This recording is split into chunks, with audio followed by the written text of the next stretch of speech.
Would you recommend how it's done in Aruba being done in the United States? Yeah, or England. England the same way. Like in Canada, you can't write about cases, and there's certain, you only have certain leeway you can go. In England, they don't talk about the facts. You can't be writing all about the facts of a case while the case is going on. To me, Mother England, Canada, and those places, their legal system is. See, our media is not care. They don't care, but they talk about fair and balanced. Oh, geez, I hear that in Fox. They don't care about fair and balance. What sells is what drives the American media. Unfortunately, in the long, that's what it is. And you know, we've talked in the past, and I'm not going over, but Barbara Walters, some of the most respected people in this country. You know, I gave you facts what they did in my case that they couldn't dispute. That was just totally wrong. I mean, couldn't 180% away from the facts. Yet they reported it, and when they found out the truth, they never corrected it. They never went on the air to correct it. So, you know, I'm not the biggest fan of the American media. Wanted to ask you about two of the recent trials, the first of which being Scott Peterson. What were your thoughts on the outcome of the case? Well, I thought if Scott Peterson, you know, what I thought if he did it or not is immaterial. I didn't think they had the facts for him to get the death penalty. I thought he was such a disagreeable person and talked so much that I felt that his death penalty came more out of his personality than the actual facts that they had. There's so many people who are convicted of murder and have not gotten the death penalty, and certainly I didn't think the facts were so overwhelming that he should have got the death penalty. Do I think he was guilty? Probably, yeah. But I didn't think the evidence in the case warranted him getting the death penalty. But, you know. Do you think it's okay for attorneys to talk to the media about a case they're working on even without a gag order? You know, once again, I'm anti-media. I don't think any of it should be spoken to in the media.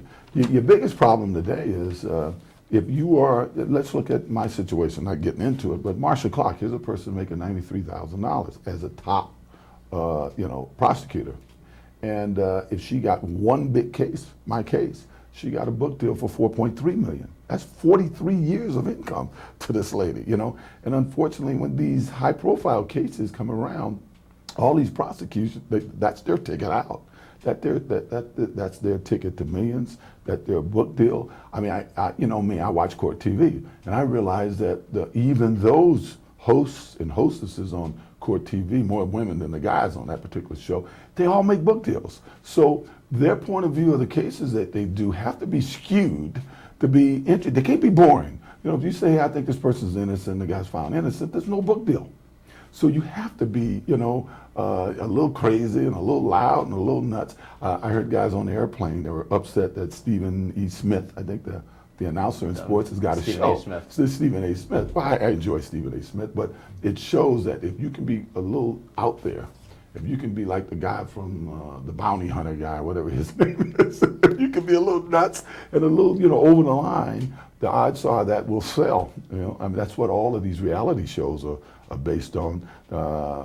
If you're just a good, clean, living person, you ain't gonna get a reality show. You're gonna get a reality show if you got a lot of crazy stuff going around and spinning around in your life. And unfortunately, that's the way it is with the news.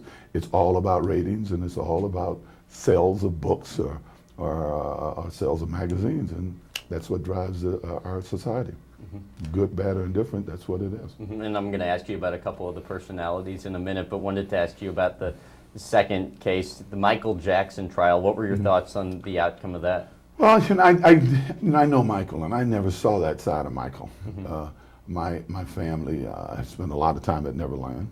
Most of the time, Michael's not there, but he had opened up Neverland for my family, my kids' birthdays and things. Back in the old 70s, Michael, myself, Dustin Hoffman, Neil Diamond, we started a camp called Camp Good Times for kids with cancer, because one of Dustin Hoffman's nephews, I believe, couldn't stay in a camp in Malibu because they didn't have the facility or something to, you know, to take care of him if he got sick. So we all got together and did fundraisers and stuff, and started a camp called Camp Good Times in Los Angeles that spread all over the country. Camp Good Days here, Camp something else around there. So I know at Neverland, Mike had that Neverland Ranch opened up all the time for kids with, and I'm sure the kid had cancer, Mike has always been involved with helping kids, and especially kids with cancer, and I know that firsthand. So I just hope that, you know, I saw where he said that he will continue to participate, but from afar. So I took that to mean that maybe he's not selling Neverland Ranch, and maybe he'll leave the ranch there for, you know, those charitable purposes, and just, you know, stay away. Right. I mean, as a friend of him and the family, did you ever talk to him, you know, about that? No, I talked to his brother a lot, sent him a couple of messages, and then of course at Johnny's funeral, Johnny Cochran's funeral, we had a few words, but he was just telling me to stay strong and you know, just stay prayerful and stay strong, and you know, everything works out. How's he doing? He seemed to be doing well. I haven't talked to him since, but his brother says he's doing well. You know, he's just it kind of wore. You know, Michael was a frail guy to begin with. I think health-wise it took a toll on him, and hopefully he's getting well now, and we'll see him entertaining soon. Something I found interesting, ever since the verdict, Jackson's kept an exceedingly low profile, whereas after the conclusion of your case, you were in the public at least a bit more. No, I wasn't in the public at all for about 6 or 7 months. I mean, I totally disappeared. You know, Mike's case has been over about, what, 3 months now or Sure, something? right. Well, I was at Don Olmeyer's house for those 3 months, despite the reports that they would see me here and see me there. Even in my house, I wasn't. I was in seclusion. Nobody knew where I was. But yeah, you know, it takes you a while before you can. Michael, I had other cases going though. When my first verdict, then I had a civil case going, and then I began to come out. It wasn't me coming out publicly. It was the media chasing me. I'd play golf. They'd be helicopters shooting me playing golf. So I was trying to stay under the radar, but once the media knew, if they heard I was at a restaurant, by the time I walked out, there was 3 or 4 cameras there, and that went on for a few years. Was there a reason for going into seclusion, or was it simply the physical impact of a trial of that magnitude? In the beginning, it was the physical impact and the mental impact of the trial. After a while, it was just safe. You know, I was once again still involved in other trials, mainly my custody case for my kids. Once that was over, my focus was just on trying to make the life around my kids as normal as possible and keeping them out of the media, which I think for 2 or 3 years I was very successful in doing. My kids have, did real well, kind of thrived real well during that period of time. Then the big move to Miami. But my problem wasn't that I was doing public things like I'm doing this week in Chicago. It was that the media would follow me.